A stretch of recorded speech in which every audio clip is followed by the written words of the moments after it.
ಎಲ್ಲರಿಗೂ ನಮಸ್ತೆ. Welcome to my YouTube channel. ಇವತ್ತಿನ ವಿಡಿಯೋದಲ್ಲಿ ನಾನು ಮಾವಿನಕಾಯಿ ಚಟ್ನಿ ಮಾಡ್ತಾ ಇದ್ದೀನಿ. ಇದು ಮುದ್ದೆ ಜೊತೆಗೆ ಅನ್ನದ ಜೊತೆಗೆ ತುಂಬಾ ಚೆನ್ನಾಗಿರುತ್ತೆ.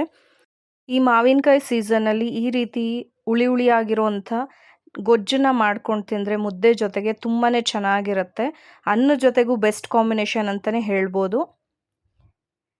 ಈ ವಿಡಿಯೋನ ಸೇವ್ ಮಾಡಿಟ್ಕೊಳ್ಳಿ. ಸೊ ನೆಕ್ಸ್ಟ್ ಟೈಮ್ ನೀವು ಮಾವಿನಕಾಯಿ ತಂದಾಗ ಈ ರೀತಿ ಒಂದು ಚಟ್ನಿನ ಮಾಡ್ಕೊಂಡು ತಿನ್ಬೋದು. ಮಾವಿನಕಾಯಿ ಚಟ್ನಿ ಮಾಡೋದಕ್ಕೆ ಸಾಸಿವೆ, ಜೀರಿಗೆ, ಒಂದು 3 ಟೇಬಲ್ ಸ್ಪೂನ್ ಕಡಲೆ, ಹಾಗೆ ಒಂದು ಸ್ವಲ್ಪ ಕೊಬ್ಬರಿ, ಹಾಗೆ ಒಣಮೆಣಸಿನ್ಕಾಯಿ, ಸ್ವಲ್ಪ ಬೆಲ್ಲ, ಒಂದು ಸಣ್ಣಗೆ ಹಚ್ಚಿದ ಈರುಳ್ಳಿ, ಹಾಗೆ ಸ್ವಲ್ಪ ಕೊತ್ತಂಬರಿ ಸೊಪ್ಪು, ಸ್ವಲ್ಪ ಕರಿಬೇವು, ಒಂದು ನಿಂಬೆಹಣ್ಣಿನ ಗಾತ್ರದಷ್ಟು ಬೆಳ್ಳುಳ್ಳಿ, ಹಾಗೆ ಒಂದು ಮಾವಿನಕಾಯಿ ತೊಗೊಂಡಿದ್ದೀನಿ.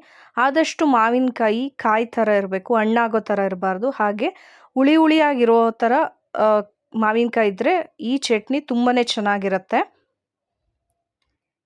ಜಾಸ್ತಿ ಹುಳಿ ಇಲ್ಲ ಅಂದರೆ ಈ ಚಟ್ನಿ ಅಷ್ಟು ಚೆನ್ನಾಗಾಗಲ್ಲ. ಅದಕ್ಕೋಸ್ಕರ ಹುಳಿಯಾಗಿರೋ ಮಾವಿನಕಾಯಿನ ತೊಗೊಳ್ಳಿ. ಹಾಗೆ ಇದನ್ನು ತುರಿಬೋದು ಅಥವಾ ಹಚ್ಚಿ ಕೂಡ ಮಾಡ್ಬೋದು. ನಾನಿಲ್ಲಿ ತುರಿದಿಟ್ಕೊಂಡಿದ್ದೀನಿ. ಈಗ ಒಂದು ಮಿಕ್ಸಿ ಜಾರ್ಗೆ ಒಂದು 3 ಟೇಬಲ್ ಸ್ಪೂನ್ ಕಡಲೆ, ಹಾಗೆ ಒಂದು ಸ್ವಲ್ಪ ಕೊಬ್ಬರಿ ತೊಗೊಂಡಿದ್ದೀನಿ. ಒಂದು 2ರಿಂದ 3 ಒಣಮೆಣ್ಸಿನ್ಕಾಯಿನ ಇಟ್ಕೊಂಡು ಉಳಿದಿದ್ದಷ್ಟು ಹಾಕ್ಕೊತಾ ಇದ್ದೀನಿ ನೋಡಿ. ಈಗ ಬೆಳ್ಳುಳ್ಳಿ ಹಾಕ್ಕೊತಾ ಇದ್ದೀನಿ. ಈಗ ಇದಿಷ್ಟು ನೀರು ಹಾಕ್ಕೊಂಡಿದ್ದಂಗೆ ನುಣ್ಣಗೆ ರುಬ್ಕೊಂಡು ಬರಬೇಕು.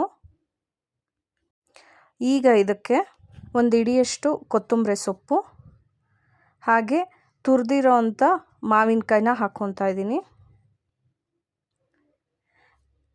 ಒಣಮೆಣ್ಸಿನ್ಕಾಯಿ ಇಲ್ಲ ಅಂದರೆ ಒಂದು 2 ಟೇಬಲ್ ಸ್ಪೂನಷ್ಟು ಖಾರದ ಪುಡಿ ಹಾಕ್ಕೊಳ್ಳಿ. ಹಾಗೆ 1 ಸ್ಪೂನಷ್ಟು ಬೆಲ್ಲ, ಹಾಗೆ ಒಂದು ಅರ್ಧ ಸ್ಪೂನಷ್ಟು ಅರಿಶಿನ, ಇದಿಷ್ಟು ಹಾಕ್ಕೊಂಡು ನೀರು ಹಾಕ್ಕೊಂಡಿದ್ದಂಗೆ ಫಸ್ಟು ರುಬ್ಕೊಬರಬೇಕು. ಈ ರೀತಿ ರುಬ್ಬಿದ್ದಾದಮೇಲೆ ರುಚಿಗೆ ತಕ್ಕಷ್ಟು ಉಪ್ಪನ್ನು ಹಾಕ್ಕೊಂಡು ನಿಮಗೆ ಯಾವ ಕನ್ಸಿಸ್ಟೆನ್ಸಿ ಬೇಕೋ ಅಷ್ಟಕ್ಕೆ ಸ್ವಲ್ಪ ನೀರು ಹಾಕ್ಕೊಂಡು ರುಬ್ಕೊಂಡು ಬನ್ನಿ. ಈಗ ರುಬ್ಬಿರೋ ಅಂಥ ಮಾವಿನಕಾಯಿ ಚಟ್ನಿ ಎಲ್ಲ ಒಂದು ಬೌಲಿಗೆ ಹಾಕ್ಕೊತಾ ಇದ್ದೀನಿ. ಈಗ ನೀವು ನೋಡ್ತಾ ಇರ್ಬೋದು ತುಂಬ ಗಟ್ಟಿಗಿದೆ. ಸೊ ಇದಕ್ಕೆ ಸ್ವಲ್ಪ ನೀರು ಹಾಕ್ಕೊಂಡು ಮಿಕ್ಸಿ ಜಾರ್ಗೆ ಸ್ವಲ್ಪ ನೀರು ಹಾಕ್ಕೊತಾ ಇದ್ದೀನಿ. ಏನಕ್ಕೆ ಅಂದರೆ ಮುದ್ದೆ ಜೊತೆಗೂ ಊಟ ಮಾಡಬೇಕಂದ್ರೆ ಸ್ವಲ್ಪ ಆದರೂ ತೆಳುವಾಗಿರಬೇಕಲ್ವ. ಸೊ ಅದಕ್ಕೋಸ್ಕರ ಸ್ವಲ್ಪ ನೀರು ಮಿಕ್ಸ್ ಮಾಡ್ಕೊತಾ ಇದ್ದೀನಿ ಅಷ್ಟೇ. ಈಗ ಇದನ್ನು ಮಿಕ್ಸ್ ಮಾಡಿ ಎತ್ತಿಡ್ತಾ ಇದ್ದೀನಿ. ಇಲ್ಲಿ ಒಂದು ಪಾತ್ರೆಗೆ 1-2 ಸ್ಪೂನಷ್ಟು ಎಣ್ಣೆ ಹಾಕ್ಕೊತಾ ಇದ್ದೀನಿ. ಎಣ್ಣೆ ಕಾಯ್ತಿದ್ದಂಗೆ ಸಾಸಿವೆ, ಜೀರಿಗೆ, ಹಾಗೆ ಸ್ವಲ್ಪ ಕರಿಬೇವನ್ನ ಹಾಕ್ಕೊತಾ ಇದ್ದೀನಿ. ಹಾಗೆ ಒಂದು ಈರುಳ್ಳಿನ ಸಣ್ಣದಾಗಿ ಹಚ್ಚಿಟ್ಕೊಂಡಿದ್ದೀನಿ, ಅದನ್ನು ಹಾಕ್ಕೊತಾ ಇದ್ದೀನಿ. ನೀವು ಬೇಕು ಅಂದರೆ ಈರುಳ್ಳಿ ಹಾಕ್ಕೋಬೋದು, ಇಲ್ಲ ಅಂದರೆ ಬರೀ ಸಾಸಿವೆ, ಜೀರಿಗೆ, ಕರಿಬೇವನ್ನಷ್ಟೇ ಒಗ್ಗರಣೆ ಮಾಡಿ ಕೂಡ ಹಾಕ್ಕೋಬೋದು.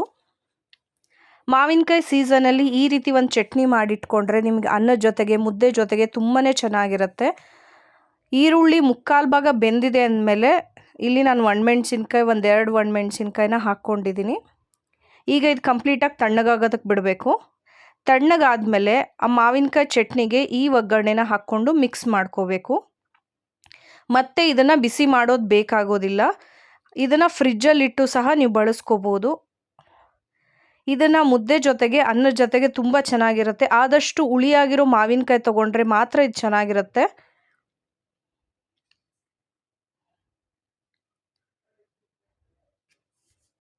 ಈ ವಿಡಿಯೋನ ಸೇವ್ ಮಾಡಿ ಇಟ್ಕೊಳ್ಳಿ. ನೆಕ್ಸ್ಟ್ ಟೈಮ್ ನೀವೇನಾದರೂ ಮಾವಿನಕಾಯಿ ಇದ್ದಾಗ ಮಾವಿನಕಾಯಿ ಚಟ್ನಿ ಮಾಡಬೇಕು ಅಂದರೆ ಈ ರೀತಿ ಚಟ್ನಿನ ಮಾಡ್ಕೋಬೋದು. ನಿಮಗೆ ಈ ವಿಡಿಯೋ ಇಷ್ಟ ಆಗಿದೆ ಅಂದ್ಕೊಂಡಿದ್ದೀನಿ. ಇಷ್ಟ ಆಗಿದ್ದರೆ ಪ್ಲೀಸ್ ಲೈಕ್ ಮಾಡಿ, ಶೇರ್ ಮಾಡಿ, ಹಾಗೆ ಸಬ್ಸ್ಕ್ರೈಬ್ ಮಾಡೋದನ್ನ ಮರಿಬೇಡಿ. ಎಲ್ಲರಿಗೂ ಥ್ಯಾಂಕ್ ಯು.